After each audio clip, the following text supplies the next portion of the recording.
thank you very much for watching or listening today. Liam Hartley here with another interview, and today I've got a very, very inspiring story to share with you. Today's guest has an incredible story to tell of everything he's overcome in his life so far. Today we have Harrison Whitehead, who is a mental health fundraiser and campaigner, suicide survivor, who's doing some fantastic work for Mind Charity with charity walks and some other things we're going to get into today. It's a very important message about mental health, about speaking out about mental health, as well as the inspiring work he's doing so far and what is still to come, because there's some good things to come. So I will say, mate, thank you very much for making the time for this, by the way, just to get No worries, always. Yeah. Brilliant, good. So, all right then, so getting into it from the start, really, I think that we can go back to the beginning itself. Now, you can go back with this as far as you want to go back. It probably won't be, Yeah. all the way until you were born. But I just want to talk about the time on the build up to your suicide attempt. So what I mean by Yeah. that is things were going very well for you at a point in time, and then they obviously started to spiral Yeah. at a point in time. So let's go back in time a little bit to that Yeah. point, just for the context. Let's So, start. yeah. So, like, taking it back, we're talking maybe about, I think, roughly about 2 years ago now. So, obviously, I joined up to somewhere called Harrogate, which is like an army college. So, it's like a basic trainer sort of thing for the like the army, for like the younger sort of people. So I joined there. COVID hit like bad. So when I first joined, it was COVID wasn't a thing, but then it started like gradually building up. So I was like fined for like a 12-man dorm. So you'd be in there for like a space of 2 weeks, and you'd come out every like 2 days for a bit of fresh air. It kind of felt a bit like imprisonment, sort of thing. And like, I don't know, it was just really dampening of what I expected it to be. So that kind of like took a hit, and then obviously we were all sent home. Whilst on leave, we would still do like Zoom stuff and like still educational sort of things, but it was never what I thought it would expected. So I've come to like, so I had my time off, and I kind of like used alcohol and like drugs like to kind of like get myself better, and I would kind of abuse it to a point where I'd black out and I'd get myself into a lot of like trouble. But this was about a year ago. This was like before I was 18. I was just like drinking, unsociably, just at any time I could, to get kind of like past the feelings of what I would. It was kind of a letdown as well for what I was expecting it to be. So I kind of thought my life was just slowly like degrading there, which wasn't like the best of things like to be feeling. So I kind of think that's where it all kind of like stemmed from. But obviously there's stuff that's happened like in the past as well, with like family like breakups, like parents divorcing. Kind of always looked at that as well as a hard time to look at. But yeah, so I kind of think that's where it kind of like stemmed from. Mm. Yeah, it makes sense. It does make sense. And was it something, because you mentioned about your parents splitting up and things like Yeah. that? Was it something that you've always struggled with mental health? Was it always there under the surface, or was this sort of the first time that you've really felt that way? I If think, you get, yeah, no, I think with that, I don't know, I kind of knew it was going to happen some way, but like it was a kind of a shock to the system when it did happen. But again, I kind of like completely understand it, and I don't think that ever really fully like bothered me that much. Obviously, it hurt, but again, I don't think it fully bothered me. But it was always a kind of a factor as well. I always used to look back on it, and you as you do, you always kind of like doubt yourself, and you kind of think, was it me or was it you always get that sort of like feeling that maybe it was you, but obviously, it wasn't. It was like other like sort of factors were coming into that. But you always do start to think, was it me or was it not me? Like with all that sort of things. yeah, it makes sense.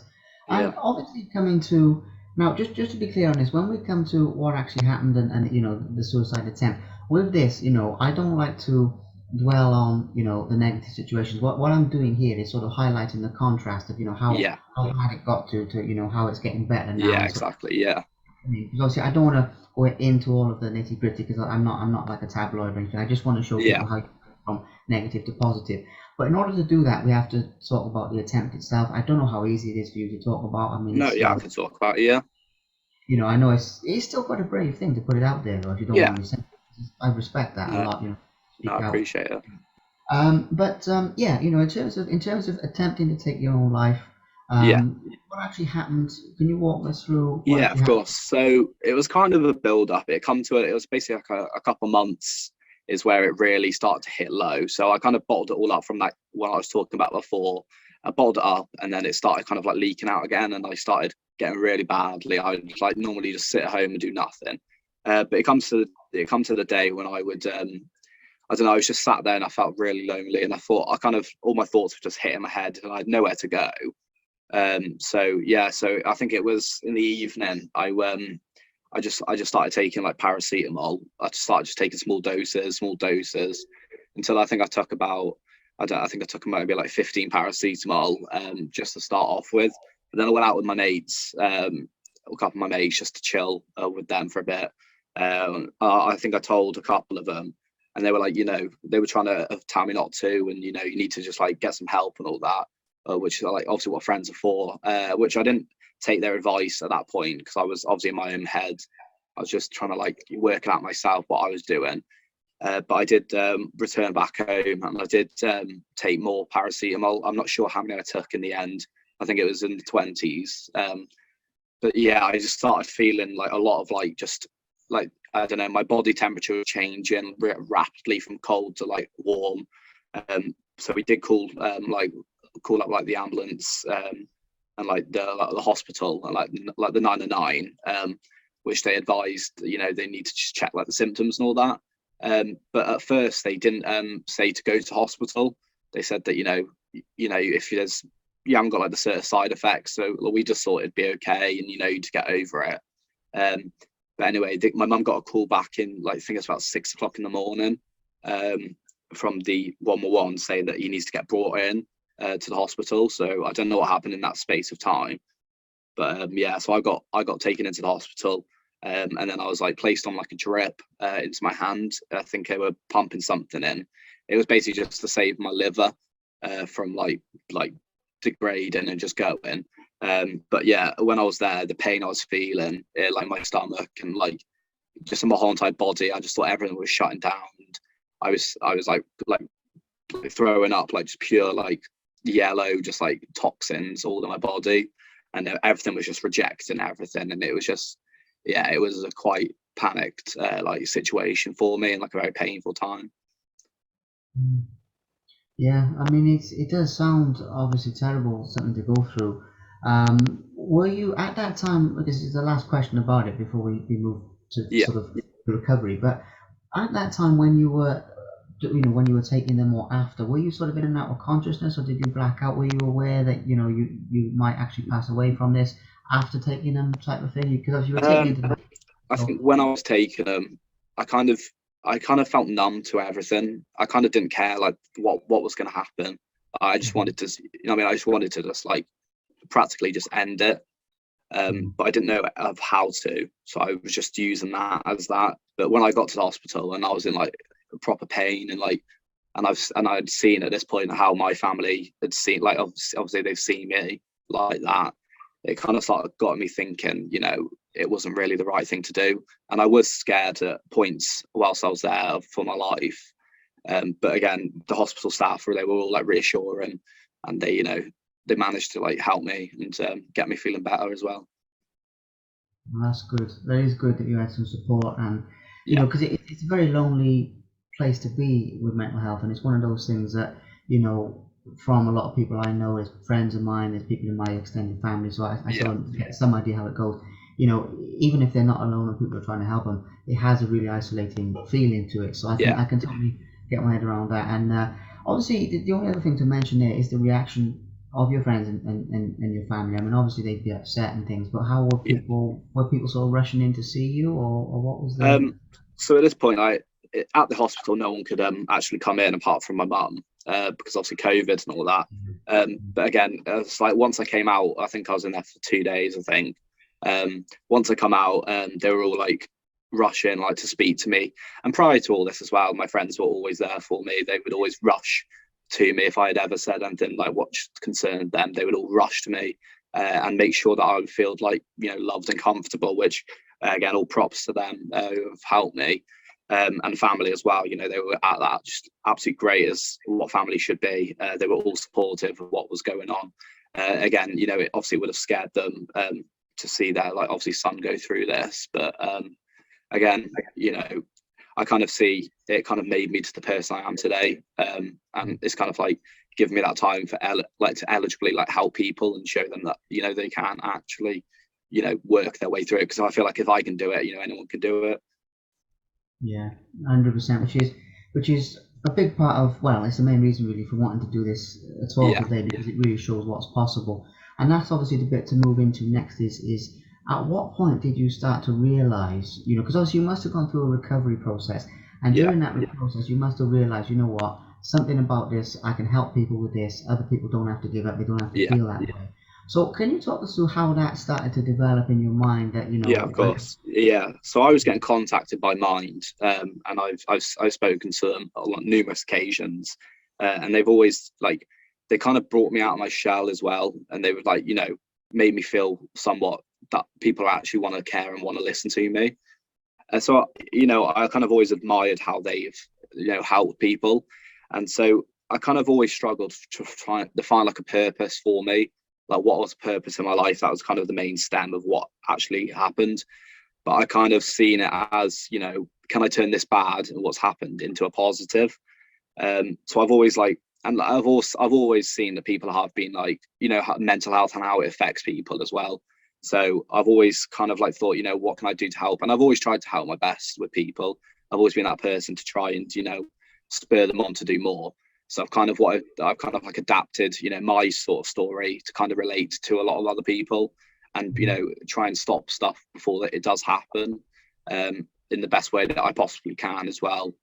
We're trying to look after myself. So yeah, I'm trying to play like two cards at one, like one sort of thing.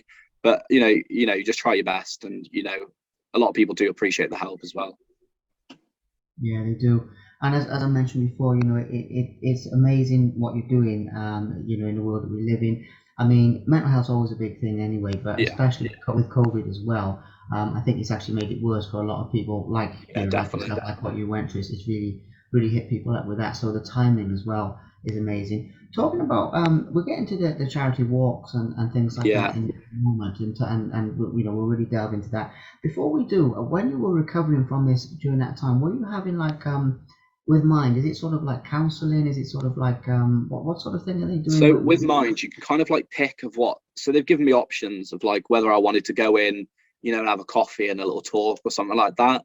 But I never really. I was quite like at that point. I was quite like I felt vulnerable to go in Mm, to do that sort of stuff. So I always kept it towards like the phone calls and all this.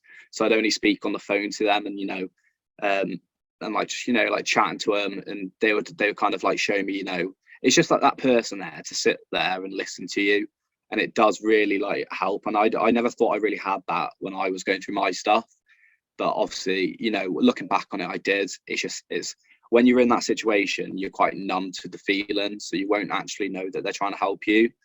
But in reality, they are trying to do their best, and they just need to like break through into you, and you know, kind of just like see what it is going wrong.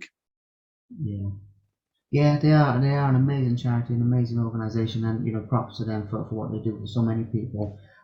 It's amazing. So moving from the you know, the low points into more of the high points, Yeah, you know, that have happened so far. When it comes into the, you know, the charity walk and actually you know, doing some of these things to raise money, where did the idea of that first appear? Was it something that they offered you? Was it your idea? You know, when you first came yeah. up with? So I was literally just sitting at home one day, and I was like, you know, I'm helping people. I'm trying to make things better, but it's like I'm helping people, but Mind have helped me. So I was thinking, you know, I kind of owe something back to them. As they obviously they do it out of free will, they do it because they care.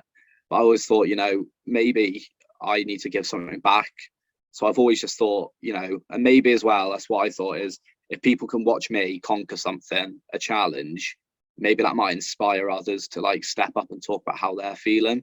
So I just kind of thought, just go for it, see how it goes, and then obviously I raised like £1,000 for that charity, which is like I was over the moon for as well, and it kind of like sense of achievement as well, and it kind of put a close on what has happened as well.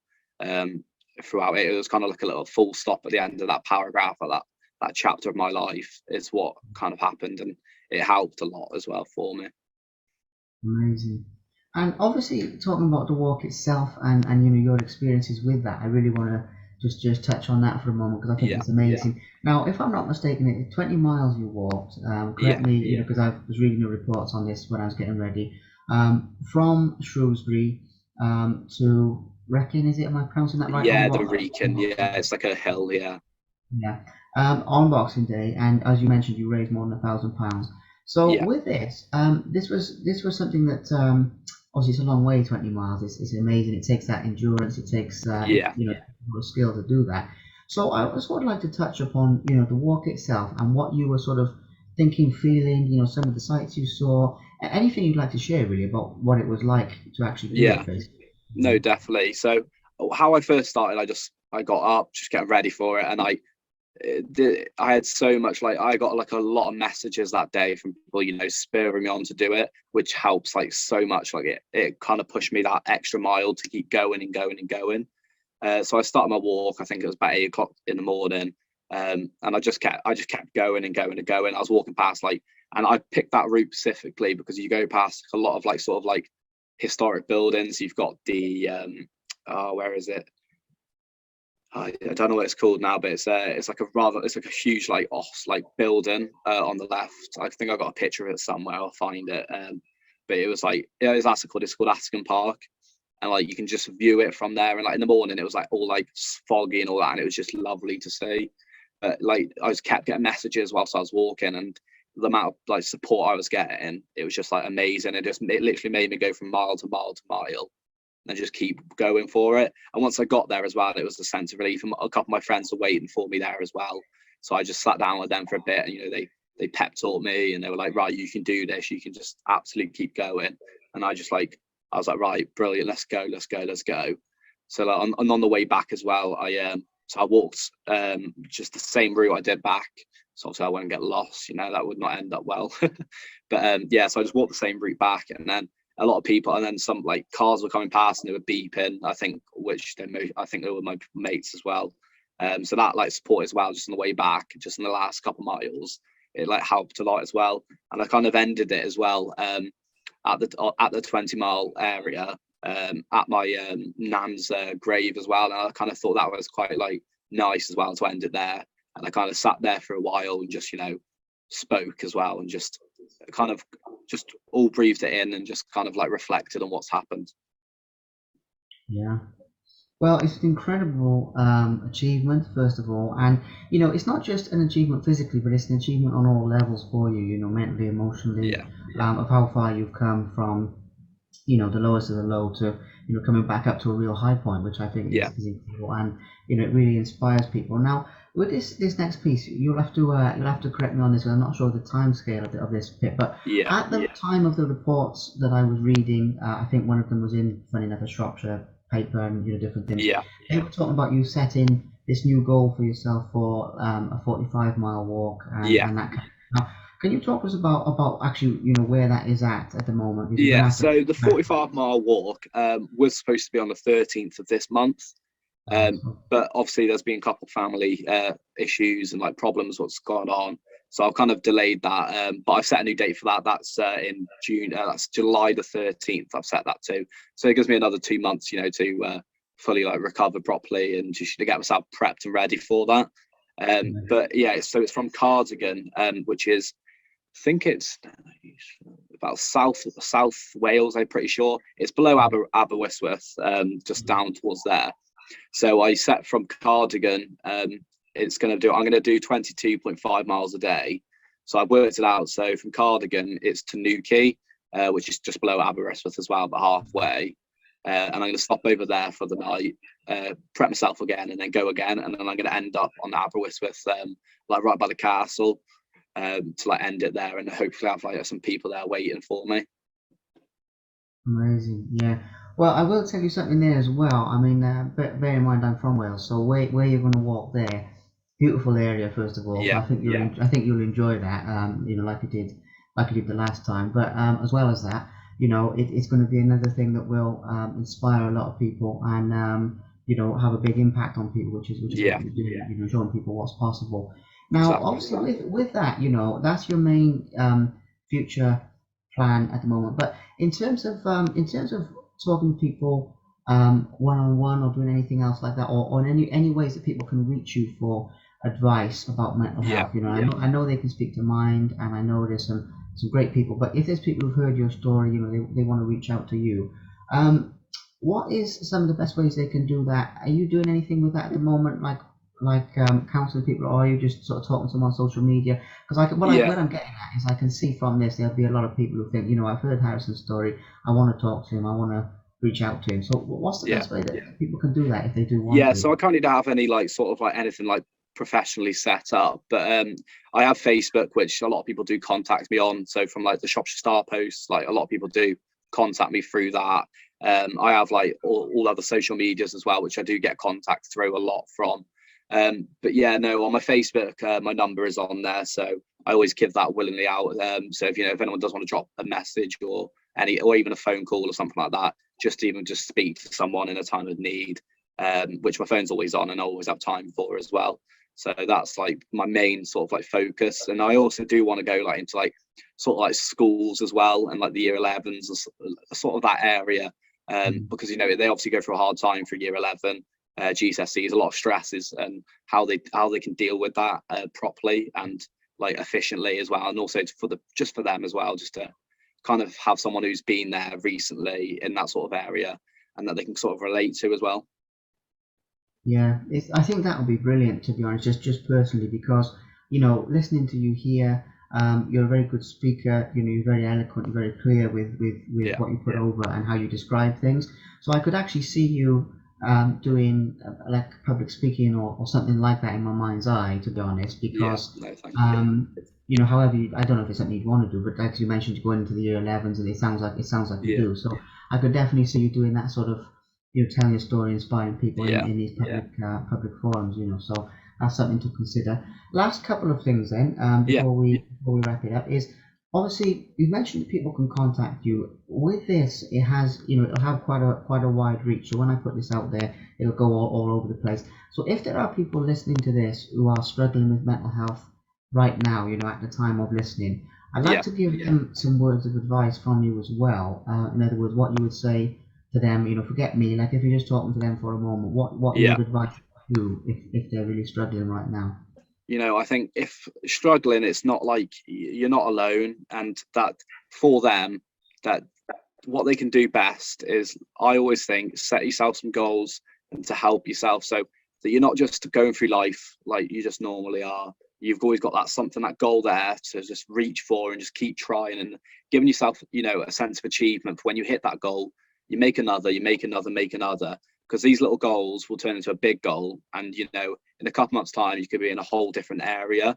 But I do think, if you really are like it down, or even just sad about what's happened or anything at the moment, you do need to, like, I never did to start off with, which I regret, but you do need to reach out and just even talking to someone for 5 minutes, and maybe as well, for people who know that someone is struggling, just drop them a message, and let them know that that you're here for them, and it's okay to speak out, and that you've got them as well, practically. And I think that will really benefit a lot for that person. Yeah, it's some sound advice, absolutely brilliant advice, for people, because yeah, a lot of people, I think they feel that they're sort of the only ones going through it at that time, and, Yeah, and obviously they're not. I definitely, yeah, don't bottle it up, guys. no, That's one of the worst things you can do is sort of yeah, keep it to yourself, exactly, and yeah, of course you do, because you feel this and you think, oh, I don't want to burden people, I don't want to yeah, do this, I don't people wouldn't understand or whatever it is. But those things are not true. That's just your mind playing tricks on you. yeah, Not exactly, not you personally, but anyone. And as well as that, I'd also say one of the things I've seen is you mentioned about alcohol and things like that earlier, and I've yeah, seen with a lot of mates of mine and people I know that alcohol and drugs can make it a lot worse, and obviously it people really start can, having a yeah, problem, and they think, okay, right, I'm starting to have a problem, something's not right here, I'm going to take something, I'm going to get rid of it, and it seems yeah. like a good idea, but have you noticed that it seems to sort of aggravate that with people and sort Yeah, of so I think with like drinking and alcohol, I mean, I think at the time, maybe the night when you are drinking, it will help for a bit. yeah, But because, you'll wake up the next day, you'll feel like 10 times worse, and you'll just be in that repeat pattern, and you'll get trapped in there of just keep doing the same thing. And again, as well, not only your mental health will just keep deteriorating, your actual physical health will as well, and you'll just feel trapped, and that's where it can really does go downhill. So I think maybe if you are struggling, just try and like keep off the alcohol. It could help a lot. Yeah, it's another one, it's just another one to touch on, because people having a good time on the weekend or something, fair enough. But Yeah. when you see people using that, and I've seen it send a lot of people much further down, down that spiral, and it's just good to give it a mention. Well, mate, it's been good talking with you today. I think we've got some good things in there. Do you have anything else that you would like to say to anybody who's supported you so far? Because obviously you haven't got through this alone, so and that's key for anyone else who's going through it. So I'd like to give those people a shout out, whether it's Mind, whether it's your family, mates, anyone at all who's helped you. No, all of them. Mind, they've played the big role in my life to help me. But again, I don't think I'd be here without like all my mates who have ever reached out to me as well, and they really have just been a rock in desperate times as well, when I've actually thought about like the feelings. A random text has come through off my mates just to say you've got this, and how nice it is for that to have that. And also family as well, they've played the biggest part as well. The support that they've given me to be here where I am today. I just don't think I would have done it without all my mates and my family and Mind as well, all together. Yeah, it's wonderful. It's wonderful, what you've overcome. You've turned a negative into a positive, and you will continue to do so, because I can really see the future being very bright for yourself with what you're doing, and therefore, having that impact on a lot of other people. But yeah, and when you've done more walks, we can do a part 2 as well, and see how those have gone. When a few walks down the line. But no, thank you very much for your time, mate. No, it's thank you. Pleasure, and thank you very much for watching. Please subscribe to the Simply Inspired YouTube channel, and there'll be more videos coming soon.